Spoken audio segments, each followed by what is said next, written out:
La réserve du Masai Mara, au Kenya. L'un des lieux emblématiques de la vie sauvage, avec ses hôtes de toujours. Les herbivores en perpétuel mouvement et les carnassiers en embuscade. Cette image de la savane africaine s'impose comme une évidence.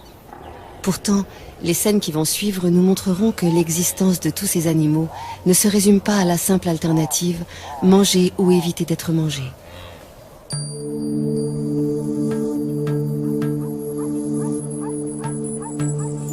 Le jour se lève sur le Masai Mara, une savane arbustive qui s'étend sur 1500 km², près de la frontière de la Tanzanie. La réserve doit sa renommée à l'impressionnante migration des gnous, qui fuient chaque année la sécheresse des plaines tanzaniennes. Au devant de la scène, une troupe de lions conduite par ce couple. Tout autour, les voisins qu'ils côtoient le plus fréquemment, zèbres, gnous, éléphants, impala, girafes.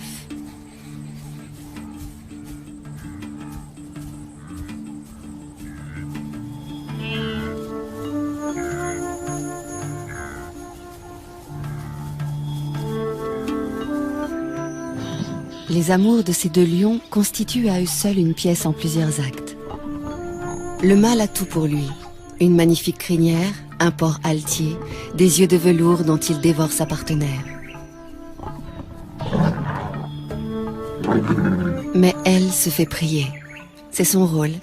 Et celui du mâle est pour l'instant de la suivre comme son ombre.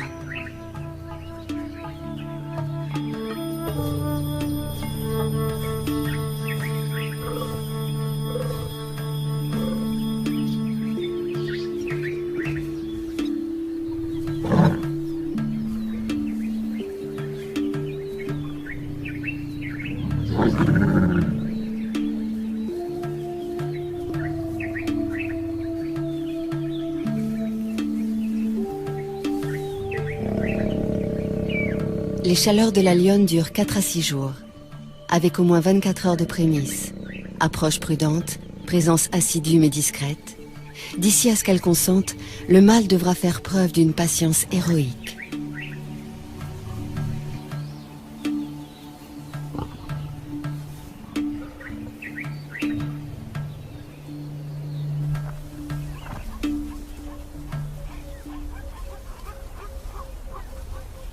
Pourquoi tant d'herbivores dans le Masai Mara? Parce que nous sommes en février, période où cette savane offre une herbe fraîche, riche en protéines. De jeunes pousses surgit 2 à 3 semaines après les pluies.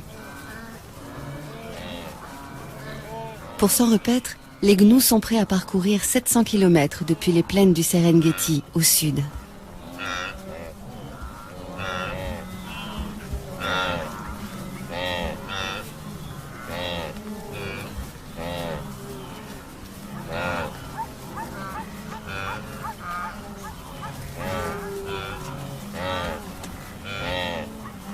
Les zèbres font le voyage eux aussi, en bonne compagnie avec les gnous.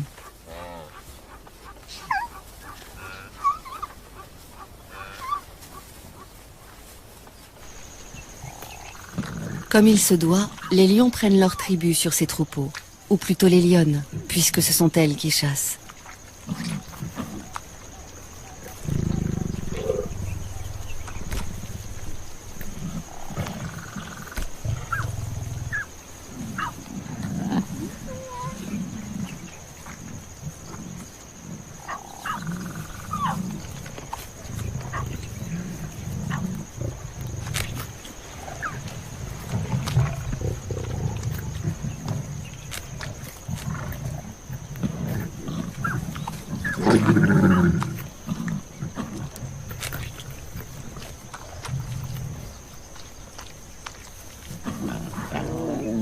Entre les lionnes, il n'y a pas de préséance. Chacune dévore autant qu'elle peut. Les lionceaux, qui ont encore leurs dents de lait, ne peuvent pas mordre dans la chair comme les grands. Si on les a conviés au festin, c'est pour éviter de les laisser seuls, sans surveillance. Et aussi pour les familiariser avec l'odeur du sang, éveiller leur instinct de chasseur.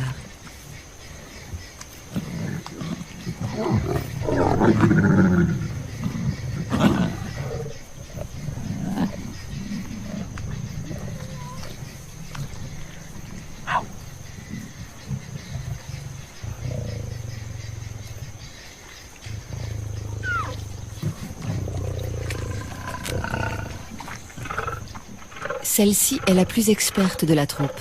C'est elle qui dirige les opérations lors des chasses collectives. Une fois rassasiée, elle surveille les alentours. Une aussi belle prise pourrait attirer une troupe rivale. Et alors, gare aux petits.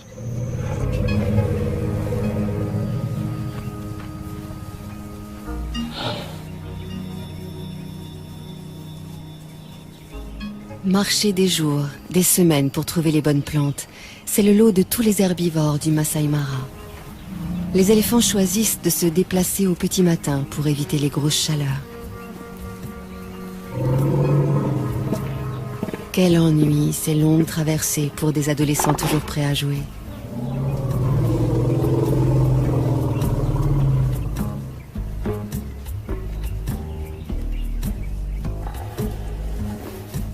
C'est la matriarche, une éléphante âgée et expérimentée qui prend systématiquement la tête du cortège.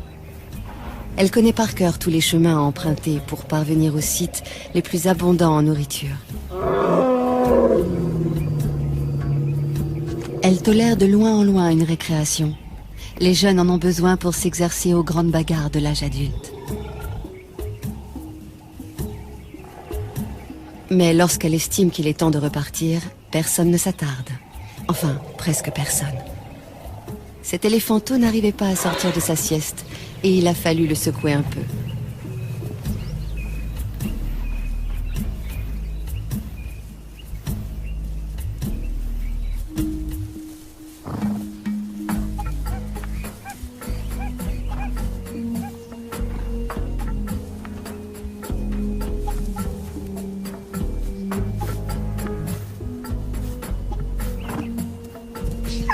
Un étalon pour plusieurs juments qui lui restent fidèles toute leur vie. Les petits harems que forment les zèbres de Burchell vivent plutôt harmonieusement, avec juste les querelles d'usage. Du moins tant que ces différentes familles peuvent s'isoler les unes des autres. Mais à l'époque des migrations, surtout si elles coïncident avec celle des amours, la promiscuité génère de violentes rivalités entre les adultes.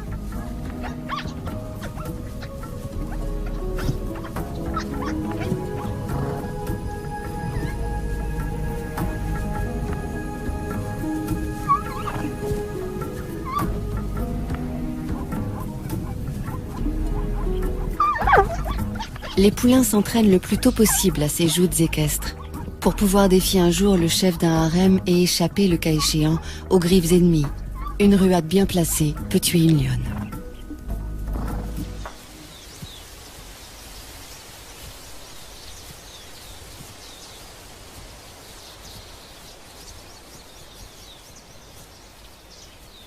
Quand on a la tête perchée à plus de 5 mètres du sol, on repère facilement les dangereux carnivores. C'est l'un des avantages de cette morphologie insolite. L'autre étant de pouvoir atteindre les sommets des arbres inaccessibles aux herbivores lambda.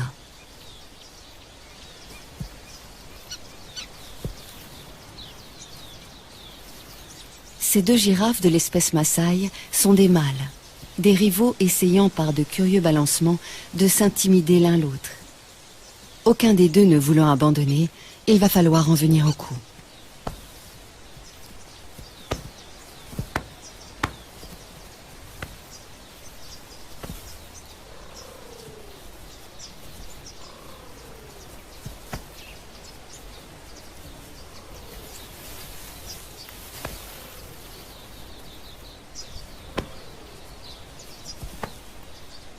Dire qu'avec ces mêmes gestes, en plus lents et plus doux, un couple de girafes peut se faire la cour.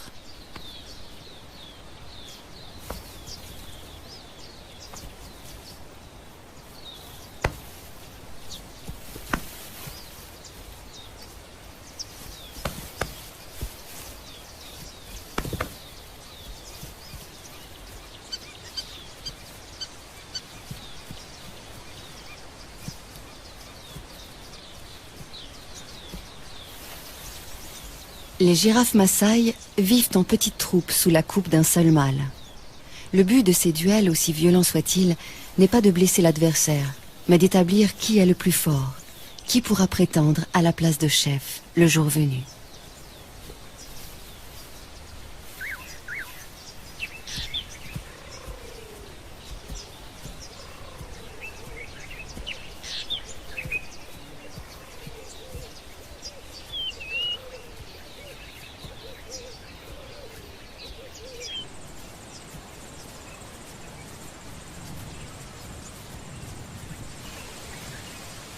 À longueur de journée, les troupes qui comptent parfois jusqu'à 30 ou 40 femelles et jeunes se déplacent pour chercher de la nourriture.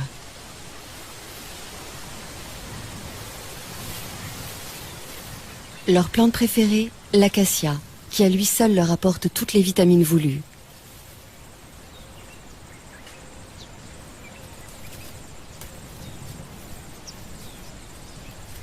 L'acacia est hérissée d'épines, mais peu importe.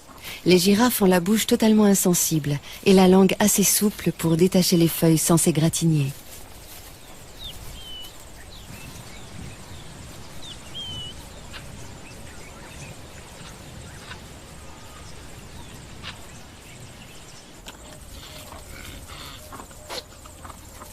Ces cornes joliment annelées font la fierté des mâles impala.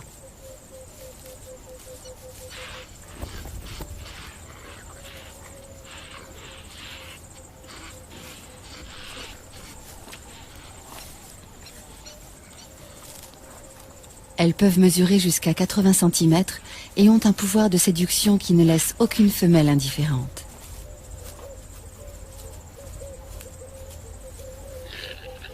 Pourquoi ? Parce que la taille de cet attribut révèle la valeur de celui qui le porte et que ces dames veulent avoir affaire au meilleur géniteur.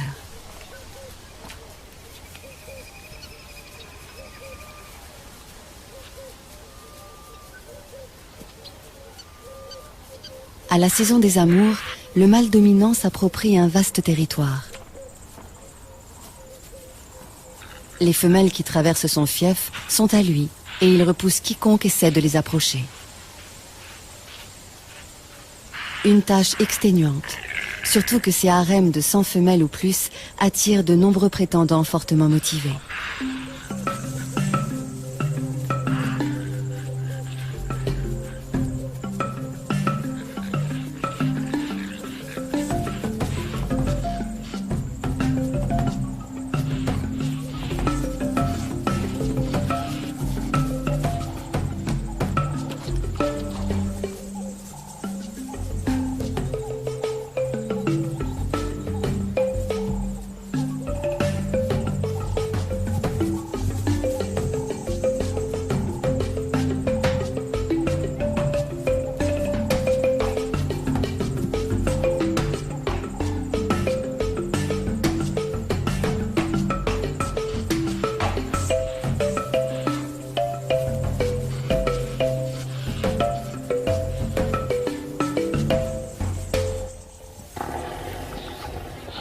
Le soleil est de plus en plus chaud.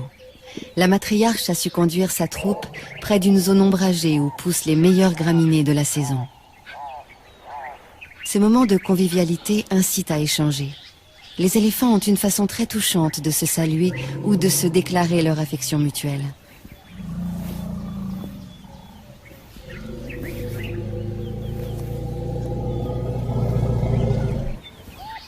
Quel extraordinaire outil que cette trompe. Plus de 100 000 muscles, une fonction préhensile, une souplesse très commode, et suffisamment sensible en plus de cela pour exprimer des sentiments.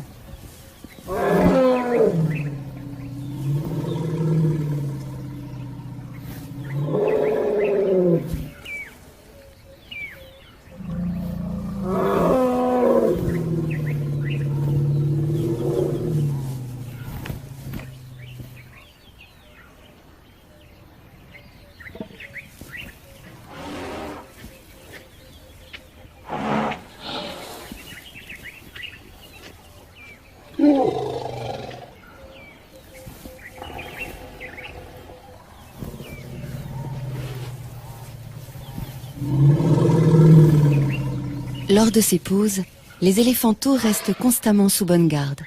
Ceux qui ne sont pas encore en âge de brouter en profitent pour s'offrir une petite tétée.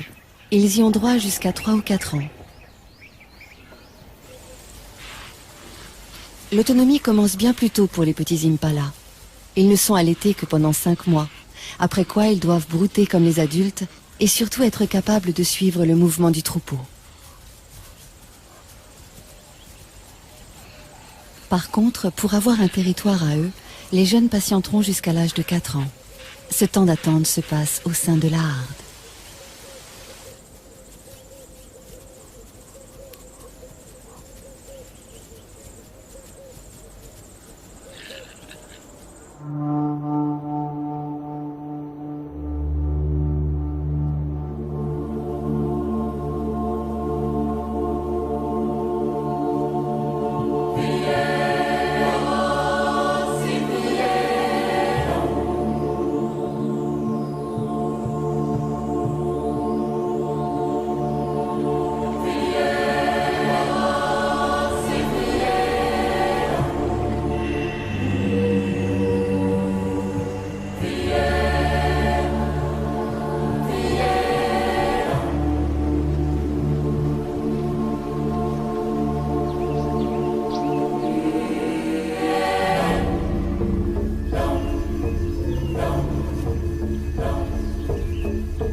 Une fille de la matriarche vient de mettre au monde son petit. Il est déjà debout, mais bien chancelant encore. Et pendant un assez long moment, la mère et l'éléphante restés pour l'assister vont l'encourager à tenir sur ses pattes pour aller téter.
C'est presque gagné.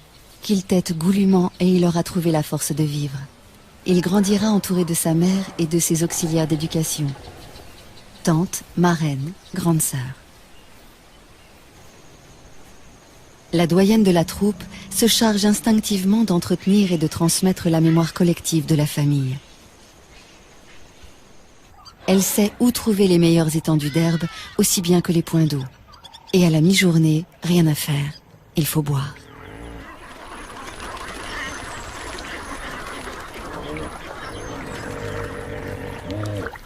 Ce ne sont pas 3 hippopotames somnolents qui vont les empêcher de se désaltérer.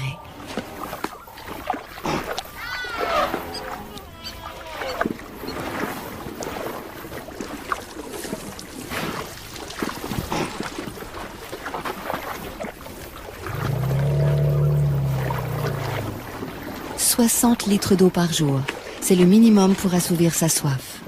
Et dans l'eau de marigots comme celui-ci, il y a également des sels minéraux que les éléphants ne trouvent nulle part ailleurs.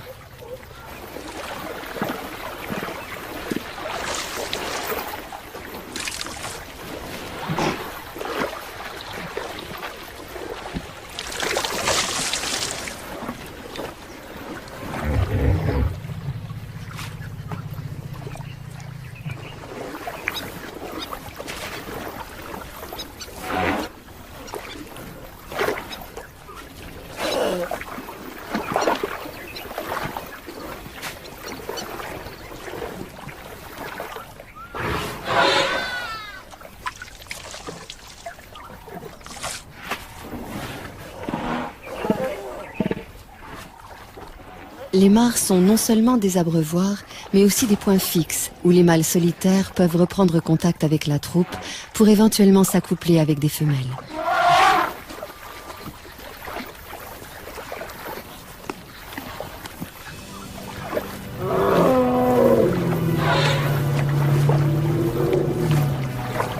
Cette mare ne leur a servi qu'à se désaltérer. Avec toutes ces lentilles, elle ne se prête pas tellement au bain.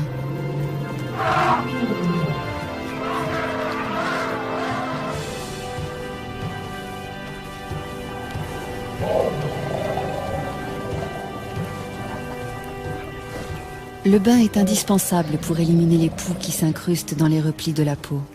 Bain classique dans l'eau, bain debout, tout aussi radical pour asphyxier les parasites, ou encore une douche de gadou.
S'asperger de poussière, autre technique pour se débarrasser des bestioles qui vous harcèlent.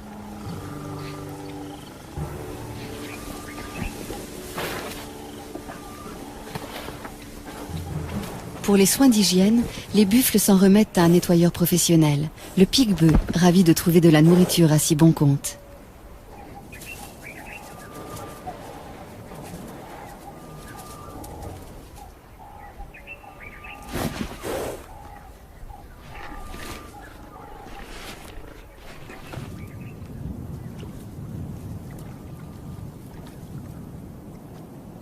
Une sentinelle dans un drôle d'uniforme, le jabiru du Sénégal, cousin des cigognes.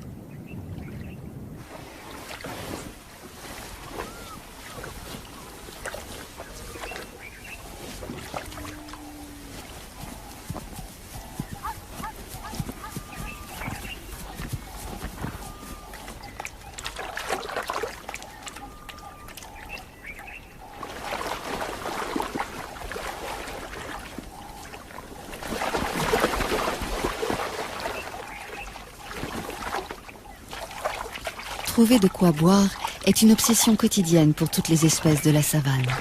Chez les zèbres, un étalon est plus sûr de séduire des femelles s'il choisit un territoire près d'un point d'eau. Seulement, du fait même qu'il attire tant d'animaux, un point d'eau est à la fois source de vie et menace de mort. Car souvent les prédateurs sont embusqués non loin.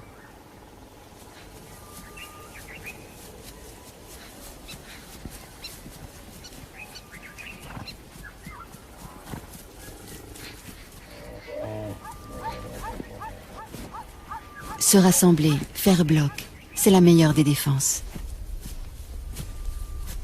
Surtout ne jamais s'isoler du troupeau, les chasseurs n'attendent que cela.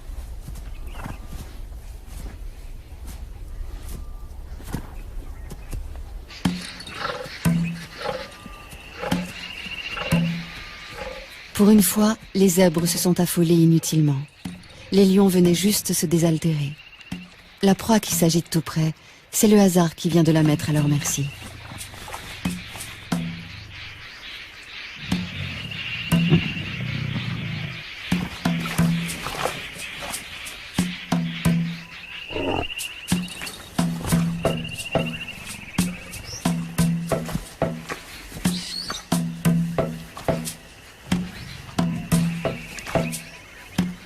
Le jeune mâle aussi a du mal à se dépêtrer de la vase. Mais hélas, moins que le zèbre lourdement handicapé par son poids.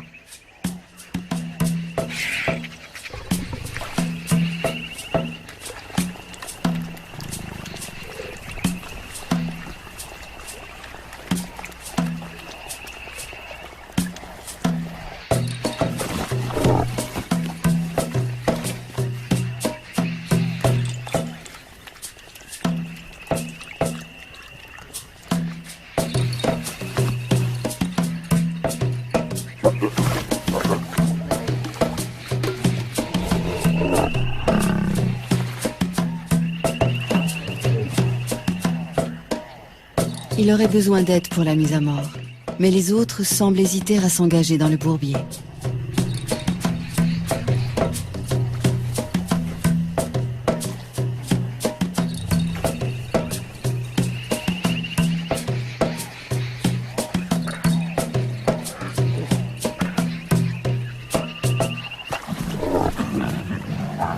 Certains préfèrent chahuter pour l'instant. Il ne leur reste plus beaucoup de temps pour ces jeux insouciants. À 3 ans, ils seront expulsés de la troupe, priés de se débrouiller seuls et de trouver ailleurs un groupe de femelles à séduire.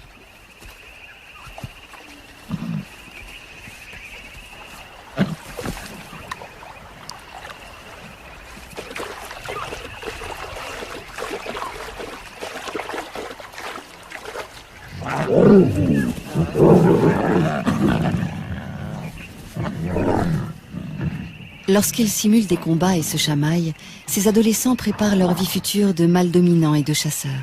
Ces entraînements développent la force physique et la réactivité.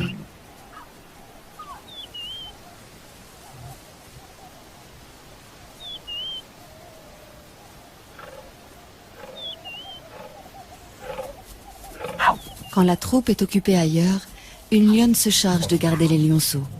C'est une des règles de leur système communautaire, ne jamais laisser un petit seul.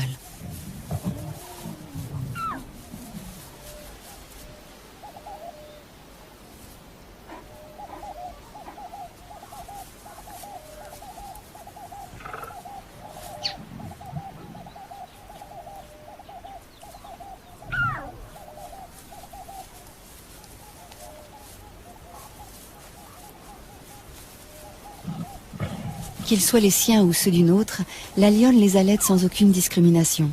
Chaque femelle de la tribu est à la fois mère, nourrice et marraine. Pourquoi faut-il éviter à tout prix de laisser les lionceaux livrés à eux-mêmes? Par crainte des hyènes, qui peuvent rôder dans la savane, mais aussi à cause des lions eux-mêmes.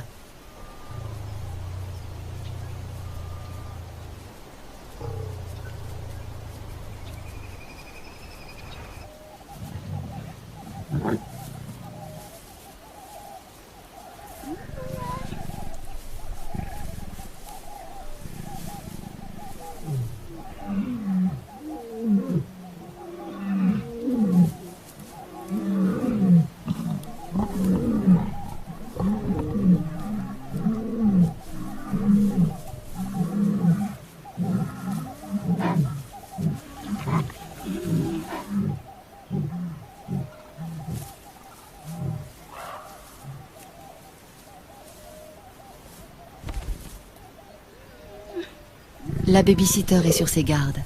Elle sait bien que les jeunes mâles célibataires qui errent en quête d'une troupe à conquérir sont parfois affamés, hargneux, donc dangereux.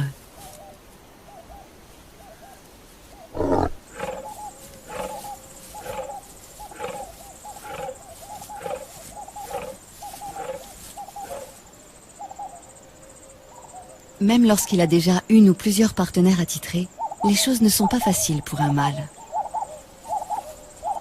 Le nôtre en est toujours aux manœuvres d'approche. Toutefois, il a bien avancé et peut espérer arriver à ses fins d'un moment à l'autre.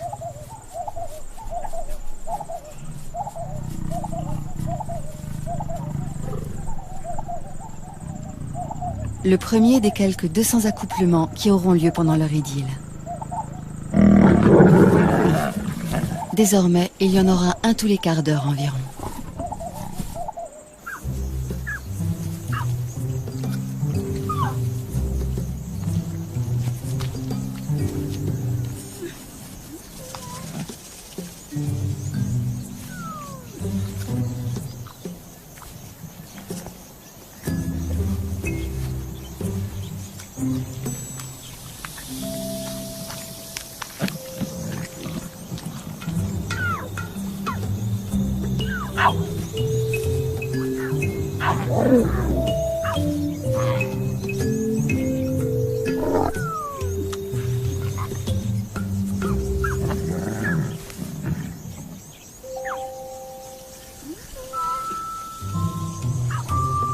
Autour d'une proie, les lionnes n'ont pas la même patience que pendant les longues siestes, les heures où il fait trop chaud pour remuer la moindre oreille.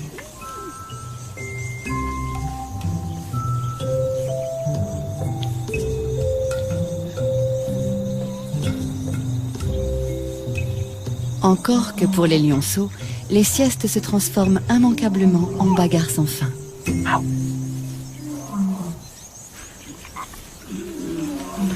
À cet âge déjà, jouer n'est pas seulement s'amuser. Avec les galipettes, les culbutes, les courses-poursuites, les lionceaux apprennent à ajuster leur comportement, à contrôler leurs gestes. C'est ainsi qu'ils établissent leur rapport hiérarchique et leur code.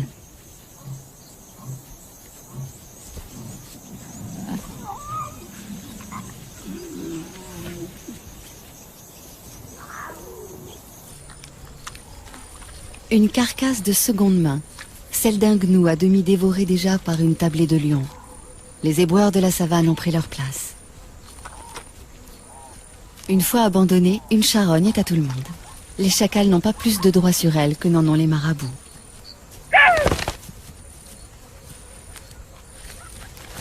Harcelés par les marabouts, les chacals ont préféré s'en aller, mais non sans emporter un magnifique trophée, la queue du gnou.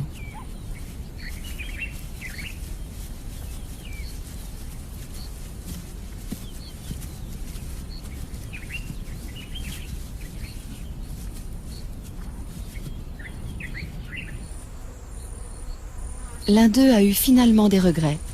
Pourquoi avoir délaissé une si belle proie? La mémoire ne tarde pas à lui revenir.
C'est bien beau de jouer, mais ça ne remplit pas l'estomac. Et si l'on ne trouve pas de charogne, que reste-t-il? La chasse.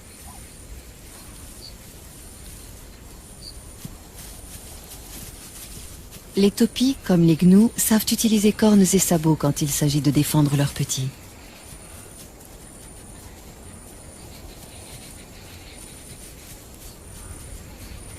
S'attaquer seul à 2 fois plus grand que soi, est-ce bien sérieux?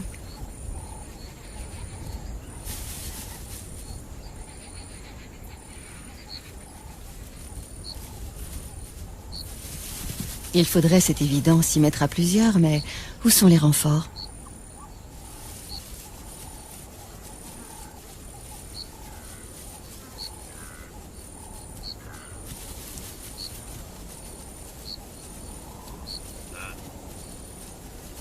Les voici, mais trop tard. Tous les troupeaux sont en alerte.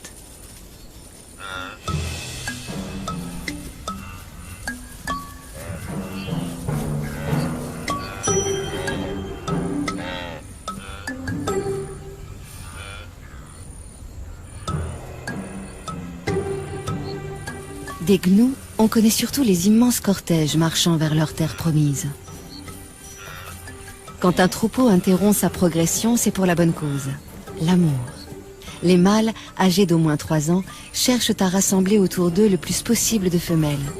Pour cela, ils font de grandes cavalcades et jouent à se battre, juste pour attirer leur attention.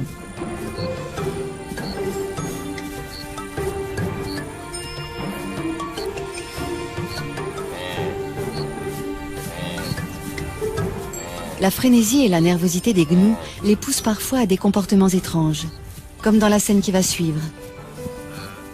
Un bébé de quelques heures à peine, rudoyé par plusieurs adultes.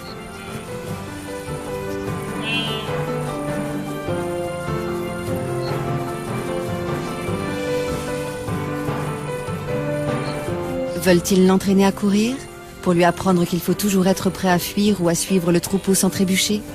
Ce n'est là qu'une hypothèse.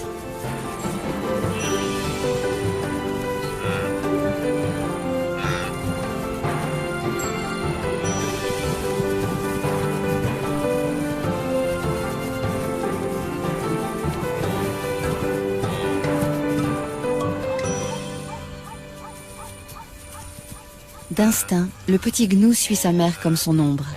S'éloigner d'elle, surtout quand le troupeau se met en marche, c'est risquer de la perdre. Et mourir à coup sûr car aucune autre ne la remplacera. Une mère gnou n'accepte jamais de nourrir un autre petit que le sien.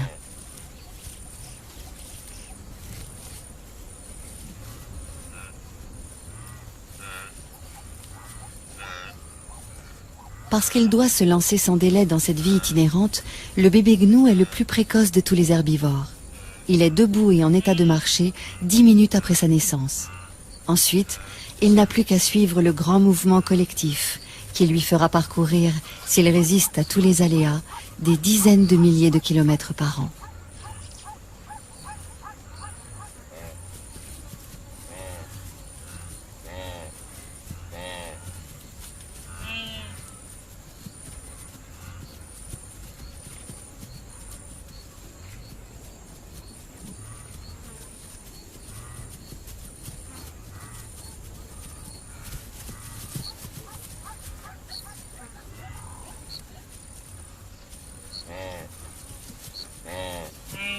Tous ceux qui parcourent ces plaines herbeuses, que ce soit les gnous en troupeaux denses ou les taupiers et les zèbres beaucoup moins nombreux, tous, excepté les éléphants, ont à craindre évidemment les grands carnivores.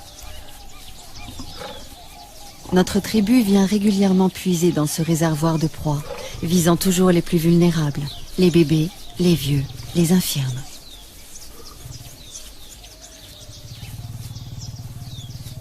Sans doute les lionnes ont-elles fait bonne chère il y a peu, car la chasse n'est pas à l'ordre du jour. L'humeur est plutôt câline et espiègle.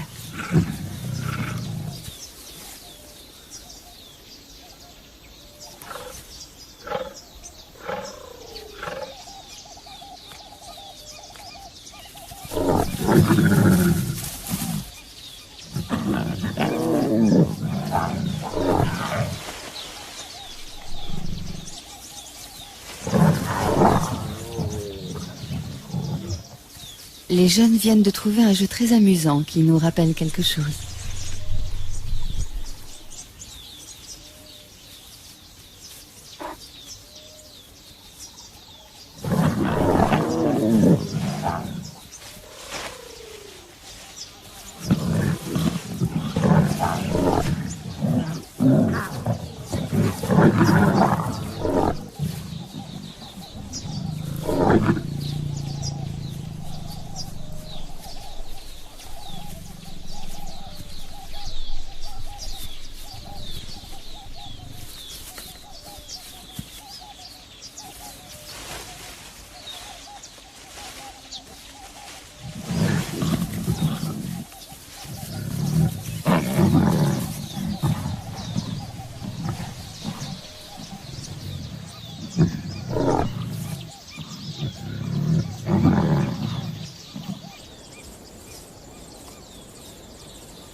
Troisième acte dans le parcours amoureux de nos deux héros.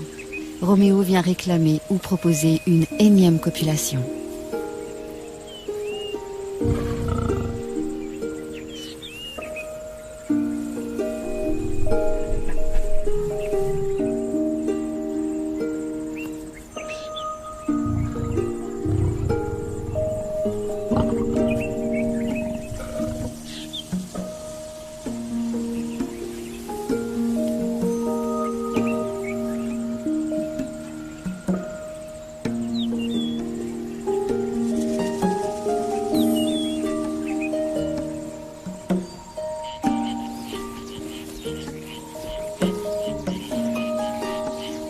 Le jour décline, il fait moins chaud, le moment que beaucoup attendaient pour aller boire.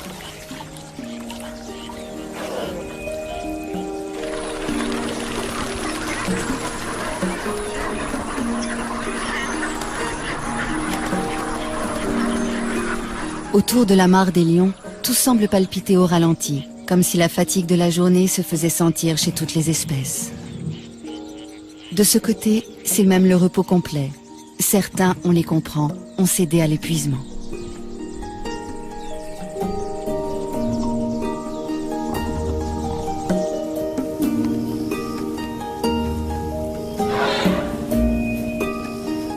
La nuit va bientôt tomber sur le Masai Mara où évoluent jour après jour les éternels nomades, les chasseurs chevronnés et tant d'autres animaux.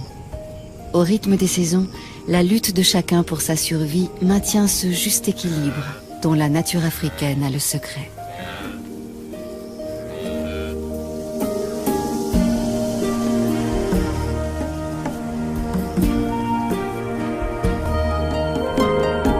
Demain, nous gambaderons dans la nature australienne à la rencontre d'un animal bondissant, le kangourou. Mais pour l'heure, cinéma. Un face-à-face entre Jean-Paul Belmondo et Charles Vanel dans L'aîné des fers chauds de Jean-Pierre Melville.